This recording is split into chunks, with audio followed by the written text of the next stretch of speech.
From claims that the world is coming to an end to child environmentalists chiding the world, we hear environmental alarmism on a regular basis.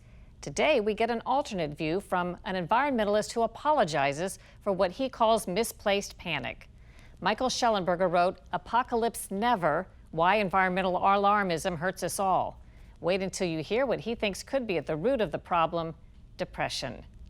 So environmental alarmism is really this incredible exaggeration of what are really manageable, often serious environmental problems, but nonetheless manageable, and turning them into something apocalyptic or religious, like the world is coming to an end.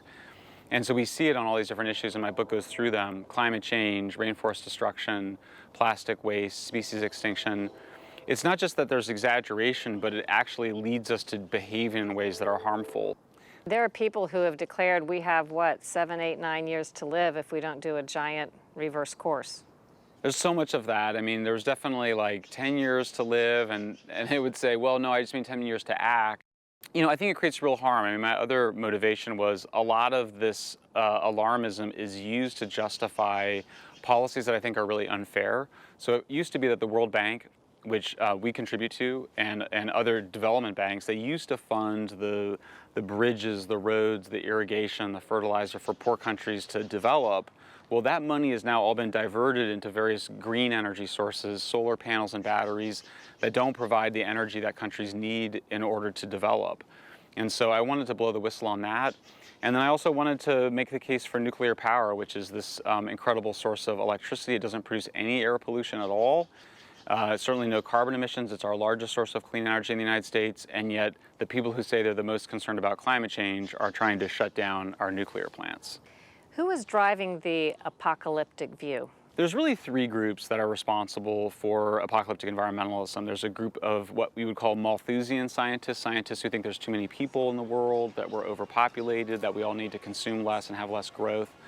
The second group are the journalists, who themselves are often activists, exaggerating stories. There's an incentive in journalism to do that already, but many of them do have a radical left politics that they're trying to use science to advocate for. And then the third group is the activists. How dare you! The Greta Thunbergs of the world, the AOCs, the Extinction Rebellions. The world is going to end in 12 years if we don't address climate change. And combined, it's just proven to be an incredibly overwhelming story and a terrifying story. So yeah, I mean, I think it's all three of them kind of work with each other. They're all in some ways activists in their own ways. Is there any big funding mechanism behind this, or is that just sort of a conspiracy theory to even consider that? So certainly there's huge financial interests. I mean, the biggest ones often are like the industrial wind energy and industrial solar energy. These companies, which I point out, they require 300 to 400 times more land to generate the same amount of electricity as a natural gas plant or a nuclear plant. They have huge negative environmental impacts. And then all of the sort of status virtue signaling that you see, where people want to feel better about themselves for sort of underlying psychological reasons, also political reasons, by kind of condemning other people for eating meat or flying on airplanes or driving in cars or using plastic straws. I think the most powerful driver is that environmentalism has become the dominant secular religion of people that don't believe in God anymore, people that are not religious in traditional ways. And when you don't have that, you start looking for ways to basically condemn the whole world. And so there's something about that apocalyptic story of environmentalism that's very depressing. It's very negative, and it's full with a lot of anger and hatred at really what this incredible wealth and civilization that we have. Is environmentalism, is it depressing, or are depressed people attracted to environmentalism?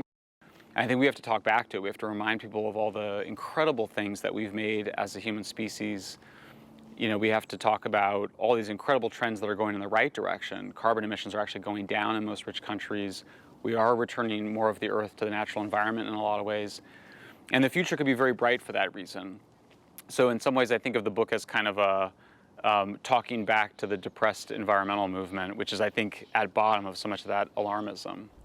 Schellenberger says his views and book have been subject to censorship from Forbes to Facebook, which claim he's being unscientific.